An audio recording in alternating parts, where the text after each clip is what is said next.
तो नमस्कार बच्चों, आज हम राउल्स लॉ की कुछ न्यूमेरिकल प्रॉब्लम सॉल्व करेंगे। केमिस्ट्री में क्लास 12th का सॉल्यूशन चैप्टर का राउल्स लॉ से कुछ इम्पॉर्टेंट क्वेश्चन हैं, उसको सॉल्व करते हैं, देखते हैं कैसे क्वेश्चन गिवन दैट है।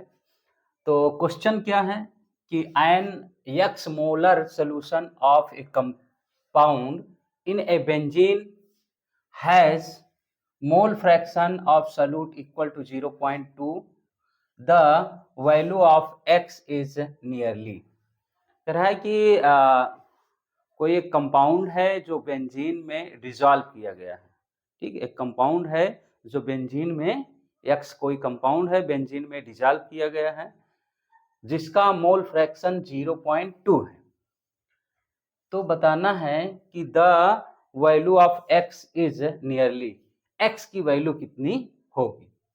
ठीक, तो आइए इसको सॉल्व करते हैं। इसमें गिवन दैट क्या है, मोल फ्रैक्शन दिया गया है।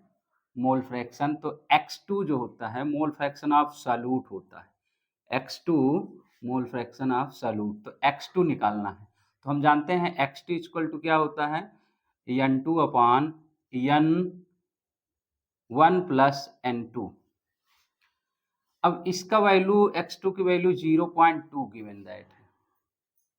सिमिलरली x1 की वैल्यू अगर निकालें तो क्या होगा, n1 upon n1 plus n2। ठीक है, इस तरह से अगर ये मान लें कि x1 प्लस x2 तो क्या होता है, 1 क्यों होता है। अगर हमारा x2 की वैल्यू दिया गया है तो x1 की वैल्यू निकाल सकते हैं। तो x1 प्लस 0.2 इक्वल टू 1, तो x1 इक्वल टू 1 माइनस 0.2 0.8। तो यानी ये x2 की वैल्यू 0.8 आ गई। इसको अगर हम इक्वेशन 1, इसको 1 बना लें, इसको 2 बना दें, तो इक्वेशन डिवाइड कर दीजिए 1 को 2 से, तो हो जाएगा x2 upon x1 equal to, इसको जब डिवाइड करेंगे n2 upon n1 plus n2 upon का n1 upon n1 plus n2, इससे ये कैंसिल हो जाएगा। तो ये होगा क्या, n2 upon n1। It means that x1 upon x2 upon x1 equal to n2 upon n1। देखिए n1 सॉल्वेंट का होता है नंबर्स ऑफ मोल्स, और ये सॉल्यूट का होता है। तो हमको n2 निकालना है, x2 x1 की वैल्यू दे दिया गया है। तो x1 की वैल्यू कितना है, x2 की 0.2 अपॉन x1 की क्या है, x1 की है 0.8 इक्वल टू n2 निकालना है हमें। n1 को बेंजीन दिया गया है, ठीक है, बेंजीन, और ये मोलर मास होता है बेंजीन का। तो बेंजीन में 1000 में मोलर सॉल्यूशन कहा गया है, मोलर, तो 1000 ml में बेंजीन में घोला गया है। तो बेंजीन का होता है C6H6, तो 12 इंटू 6 प्लस 6 इक्वल टू 78 हो गया। ठीक, तो इसको हम 78 रख देंगे। तो वैल्यू कैलकुलेट करेंगे, ये पॉइंट से पॉइंट कैंसिल, 1/4 इक्वल टू ये 78 n2 अपॉन 1000, ये होगा। अब इसको हम सॉल्व करते हैं और डिटेल, तो n2 निकालते हैं। तो n2 इक्वल टू क्या हो जाएगा, 1000 अपॉन 78 इंटू 4, तो इसको सॉल्व करेंगे तो 3.2 आएगा। तो कौन सा ऑप्शन सही है, ये option B is correct, option B is correct. Similarly question number 2 देखते हैं। क्वेश्चन नंबर 2 क्या है, 1 moles of liquid A and 2 moles of liquid B makes a solution having total vapor pressure of 38 torr। कह रहा है कि दो solution है, एक ए सोल्यूशन है एक बी सोल्यूशन, दोनों प्योर फॉर्म में है, दोनों को मिला देते हैं तो टोटल वेपर प्रेशर जो होता है 78 टॉर है, ये गिवन दैट है, यानी पी टोटल दे दिया गया। और the vapour pressure of a pure A and B are 45 torr and 36 torr respectively। तो डिस्क्राइब्ड सोल्यूशन, तो सोल्यूशन में बताना है कैसा सोल्यूशन होगा, ideal solution, non ideal solution, या पॉजिटिव डेविएशन देगा या नेगेटिव डेविएशन देगा, तो ये कैलकुलेट करना है। तो कैसे कैलकुलेट करेंगे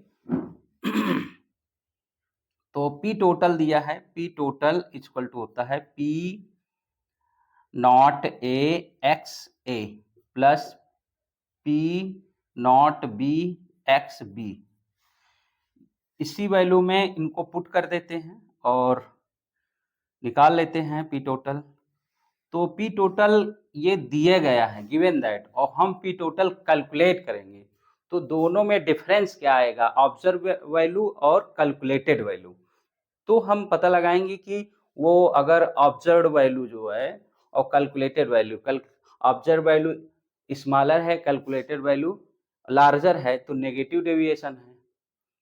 ठीक, ये कॉन्सेप्ट है। तो देखते हैं, पहले कैलकुलेट करते हैं इसमें। P total equal to P A की वैल्यू देखिए, पी ए नॉट यहाँ पे दे दिया है 45 टॉर, तो ये हो जाएगा 45 इंटू एक्स ए। एक्स ए कहाँ से निकाला जाएगा, यहाँ दिया है 1 मोल है लिक्विड ए और 2 मोल्स है लिक्विड बी। तो मोल फ्रैक्शन कैसे निकालते हैं कि टोटल्स मोल्स और जिसका निकालते हैं वो, तो 1 अपॉन टोटल 1 मोल्स ये है और 2 मोल्स ये, तो 3 हो जाएगा, ये हो जाएगा। प्लस इसी तरह पी बी जो है 36 टॉर दिया है, 36 अपॉन 36 इंटू इसमें 2 मोल्स दिया है, तो 2 और टोटल का मोल्स 3 है। तो इसको सॉल्व करते हैं, क्या आता है पी टोटल, 3 बन जा 3 और 3 बचे 15 और 3 से काटेंगे तो 3 कम 3 3 दूना 6 12 दूना 24, यानी पी टोटल जो है 15 प्लस 24,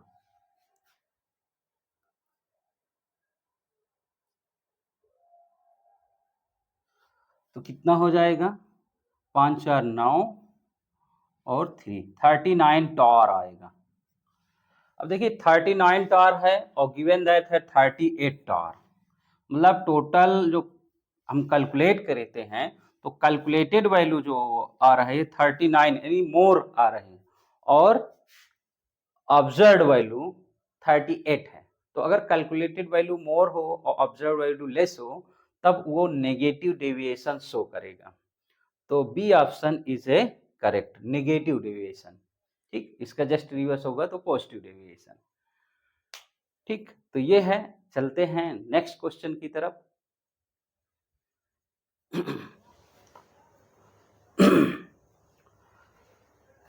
तो ये क्वेश्चन गिवन दैट है, और आइए इस क्वेश्चन को देखते हैं क्या इसका आंसर होगा। तो क्वेश्चन क्या है, ये राउल्स लॉ बेसिस क्वेश्चन है। The vapour pressure in mmHg an ideal solution of AB at 25 degree Celsius is given as ये, यानी वेपर प्रेशर के लिए कोई एक इक्वेशन दिया गया है। कह रहा है कि where as that of the ideal solution of A and C at 25 degree Celsius given the ये सेकेंड एक इक्वेशन दिया गया है। यहाँ पे कहा गया है कि x brings the mole fraction of A, जो x है वो मोल फ्रैक्शन ऑफ A का है। The solution vapour pressure of the solution containing 2 moles of A, 3 moles of B and 4 moles of C will be. तो इसमें पूछा गया है कि जो सॉल्यूशन का मोल फ्रैक्शन है, सॉल्यूशन का टोटल वाइपर प्रेशर क्या होगा, वो इस क्वेश्चन में पूछा गया है। मतलब कि कोई आइडियल सॉल्यूशन है जिसमें ए बी सी है और उसमें तीनों का दिया गया है मोल फ्रैक्शन और दो इक्वेशन दिए गए हैं, उसकी हेल्प से हमको निकालना है vapour pressure of the solution. तो कैसे vapour pressure of the solution calculate करेंगे? तो पहले हम जो इक्वेशन पढ़ते आए हैं जानते हैं कि P total equal to P A not x A plus P B not x B, ये होता है। अब इसमें P total equal to P naught x A plus P B not x B के स्थान पे, क्योंकि X A plus X B equal to 1, तो X B equal to 1 minus X A, तो 1 माइनस एक्स ए। इसको थोड़ा सा और सिंप्लीफाई करते हैं, P A not x A plus P B naught minus P B not x A. देखिए इसको इस साइड ला लें तो ये हो जाएगा P A not x A minus P B not x A plus P B not, इसमें से x कॉमन ले लें तो P A not minus P B not x common हो गया plus x A P B not, ये equation 1 है। और गिवन इक्वेशन क्या है?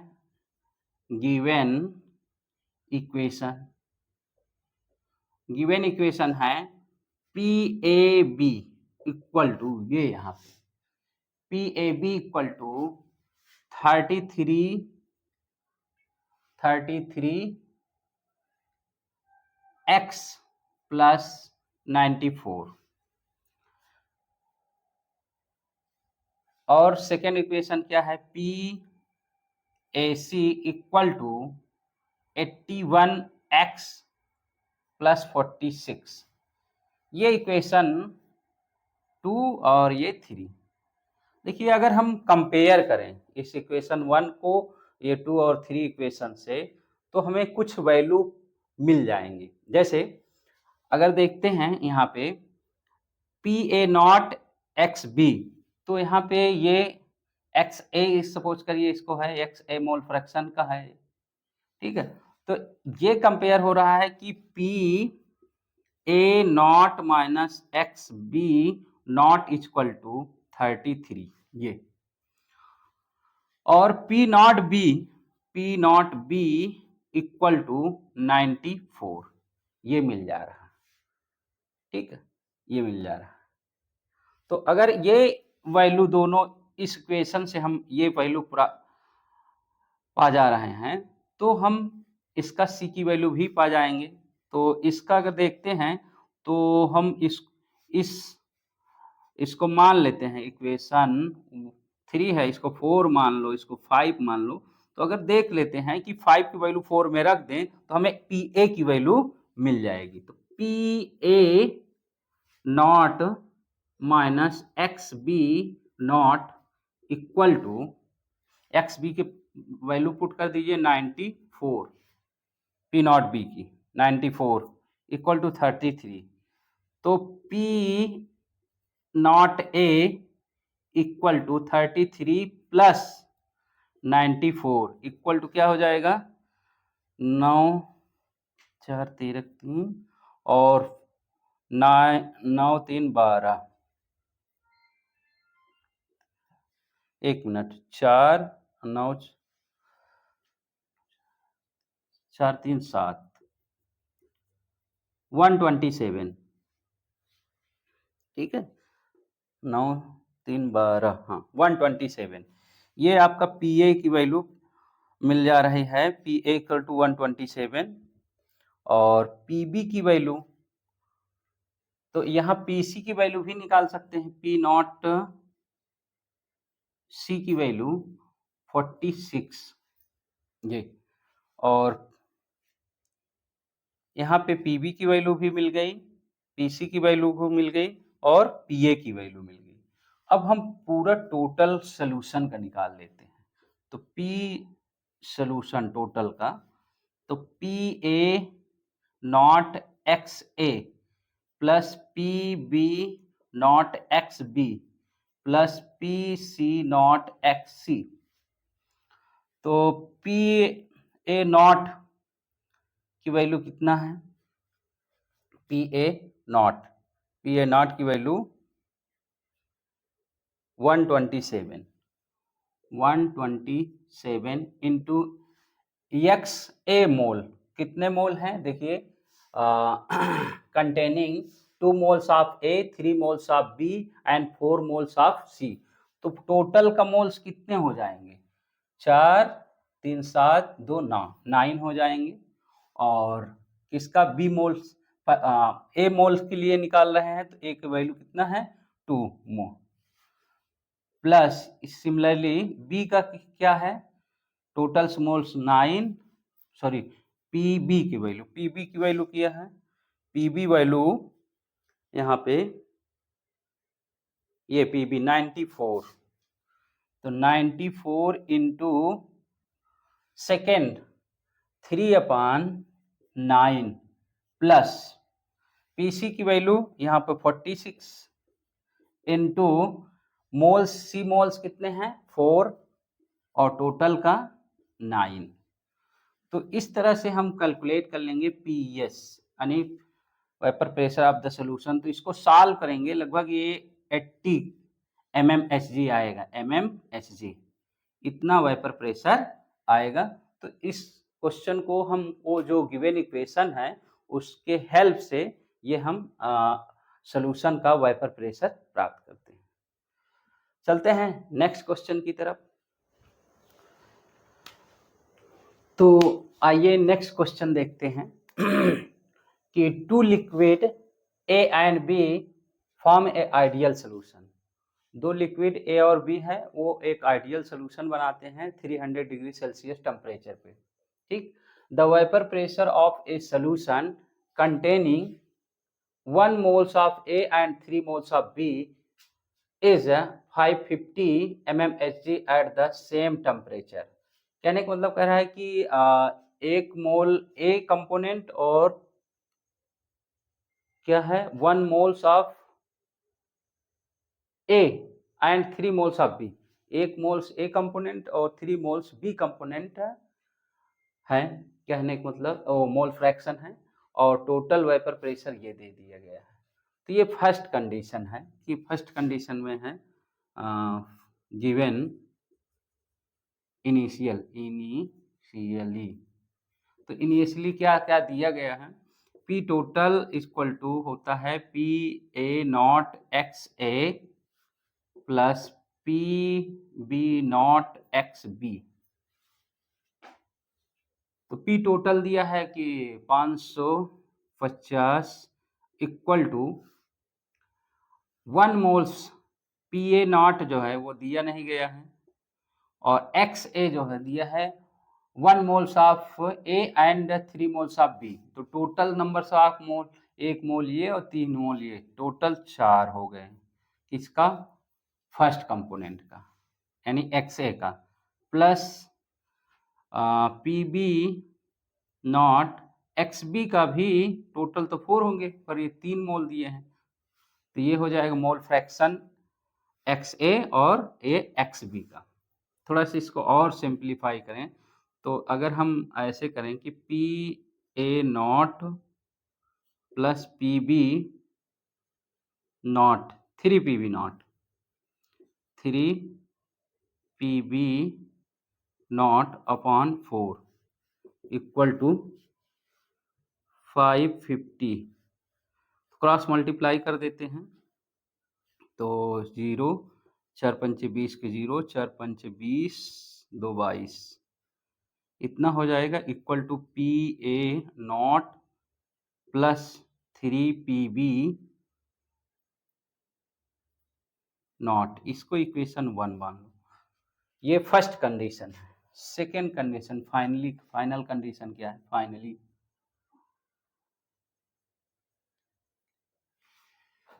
फाइनली देखिए अब क्या कहा गया है कि सेम टेम्परेचर पे one more mole B is added, मतलब बी में 1 मोल और ऐड कर देते हैं, माने बी कंपोनेंट 3 मोल था तो अब 4 मोल हो जाएगा। दिया है this solution the vapour pressure of the solution increase 10 mmHg, मतलब पहले 550 था, अगर 1 मोल और ऐड कर दें, पहले 550 था टोटल वेपर प्रेशर और उसमें बी कंपोनेंट में 1 मोल और ऐड कर दें तो वेपर प्रेशर 10 mmHg इंक्रीज कर जाता है, यानी 550 था तो अब 10 और बढ़ जाएगा तो 560 हो जाएगा। तो P टोटल यहाँ फिर उसी तरह से निकाल लेते हैं, P total equal to P A not new condition के लिए x A plus P B not x B. अब यहाँ P टोटल कितना रखेंगे? 550 था और 10 और ऐड कर देंगे तो 560 हो जाएगा। और पी ए नॉट यहाँ भी नहीं दिया है, एक्स ए यहाँ पे कह रहे 1 मोल और ऐड कर दिया गया है, ठीक है। तो टोटल मोल कितने हो जाएंगे? इसमें जैसे 3 था तो 1 और ऐड कर देंगे तो 4 हो जाएगा, एक ये 5 हो जाएंगे, यानी 1 मोल 1/5 प्लस यहाँ पी नॉट बी और इंटू बी मोल्स कितने हो जाएंगे, यानी 4 हो जाएंगे, 4/5, क्योंकि टोटल का मोल्स पहले 3 और 1 4 थे, अब 5 कैसे हो? बी में 1 मोल्स और ऐड कर दिया जाए तो टोटल फ्रेक्स मोल्स हो जाएंगे 5, ठीक। तो 5 मोल्स ये हो जाएंगे और इसको भी उसी तरह से सॉल्व कर लेते हैं तो ये हो जाएगा P A not plus 4PB not upon 5 equal to 560। 5 से इसको मल्टीप्लाई कर देते हैं तो 0, 5 छंग 30 के 0 और 5 पचा 25, 26 नहीं 5 0 0, 5 छंग 30, 5 पचा 25, 25 26 27 28 28 2800 equal to P A not plus 4PB not, ये इक्वेशन 2 बना दो। अब अगर ध्यान से देखिए इक्वेशन 1 2 को सॉल्व कर लें तो हमको प्योर कंपोनेंट ए और बी के वैल्यू मिल सकती है। तो इक्वेशन ये बड़ा है वैल्यू और इसको माइनस कर देते हैं तो लिख दें सब्सट्रैक्टिंग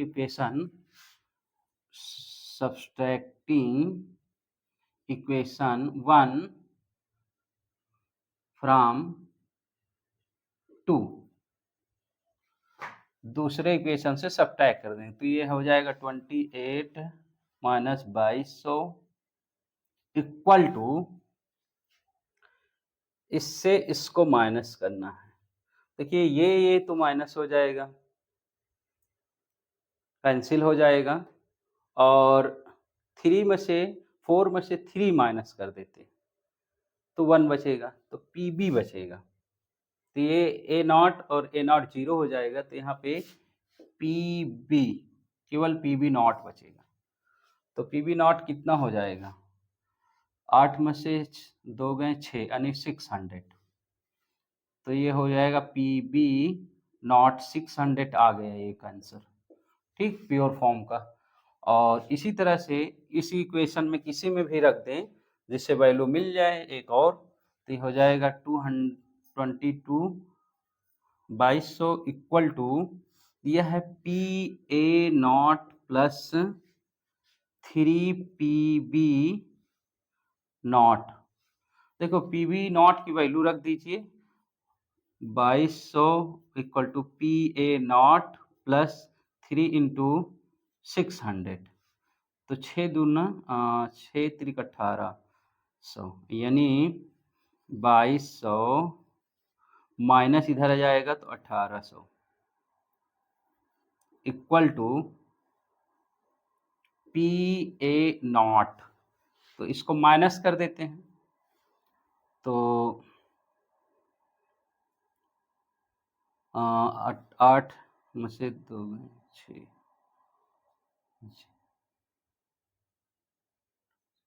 तो 12 में से 8 के 4, यानी 400 PA0 मिल जाएगा।